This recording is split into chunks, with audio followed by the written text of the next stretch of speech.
Natatawa ako sa sarili ko. Alam niyo ba, ito yung pangit na product na nag-trending dati na sobrang hinayawan ng lahat, pero ako hanggang ngayon ginagamit ko pa rin. Humihingi po ako ng sorry, ng pasensya sa mga may ayaw nito. Sorry po talaga, pero ko talaga nagustuhan ko siya. Pero sa totoo lang, to be honest, yan totoo lang, to be honest pa, ay ang pangit niya talaga naman. Kapag hindi totoo po. Kasi ito, ang pangit niya, may white cast siya.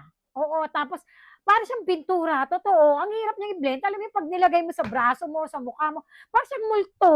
Alam mo yun, parang puting-puti yung mukha mo na ewan, ewan ba kung ano yung tsura meron ka, Daisy. Pero to be honest, nagustuhan ko po talaga. Ito pala yung Suki sunscreen. Ayan, nahulog pa nga. Ito kasi bumili ako. Wait nga, kunin ko isa. Kasi nga eto, paubos na. Ayan o, kita nyo naman. Hindi ako nagpapawala nito kasi nga kahit pangit siya, nagustuhan ko siya. Kasi mga mare, nakuha ko yung technique sa kanya. Huwag nyo tong gamitin ng dry ang skin nyo. Kasi ako dry skin ako. Noong unang gamit ko sa kanya, naku, nakaka-bad trip talaga. Alam mo yon, magsa-swimming kami. Lagay-lagay, lagay-lagay ako. Ano ko, bakit ganito? Parang ano naman to? Ayaw niya kumalat. Parang ayaw niyang umano. Parang pag dito pinunas, andito lang talaga siya mga mare. Dito lang maputi. Naiiwan yung puti. Ganon. Tapos hirap na hirap pa talagang ikalat siya. Tapos one time nga, magsuswimming ulit kami noong mga panahon na yon.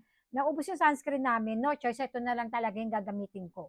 So ang ginawa ko, para naisip ko, kailangan siguro hindi dry yung balat ko, ganun. Naglagay muna ako ng moisturizer sa mukha, nag-lotion muna ako, parang moisturize ko muna yung balat ko. At nung ginamit ko siya, Mari, ang ganda niya. Unti-unti lang ang paglalagay. Huwag niyong biglain yung sobrang dami, ilalagay yung two finger agad, ilalagay yung pak, ganon. Mari, ako nagsabi sa inyo, para kang multo talaga yun. Kasi nangyari sa akin, sobrang pangit talaga. And then yun nga, unti-unti ko, siguro unti-unti lang lagay. Hanggang sa, nagets ko na yung technique, kailangan pala, moisturize muna yung balat ko bago ko siya ilagay. Kasi, ang pangit niya talaga, di ba? At least honest ako sa inyo.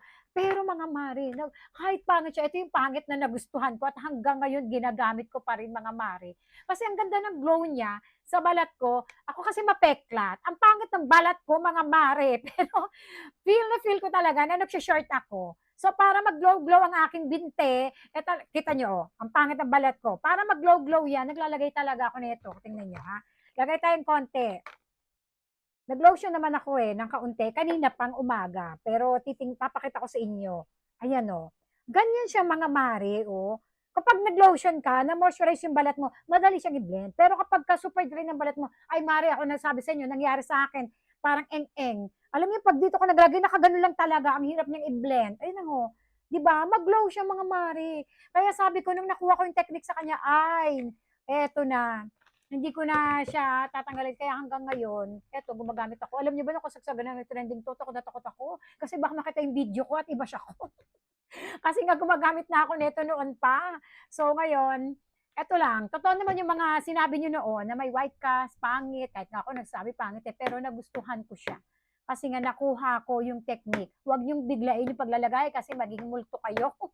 Unti-unti ang paglalagay. Parang ano to ang tawag doon, banayad lang muna, slowly but surely, parang ganoon. Huwag biglain, kasi masasaktan ka lang.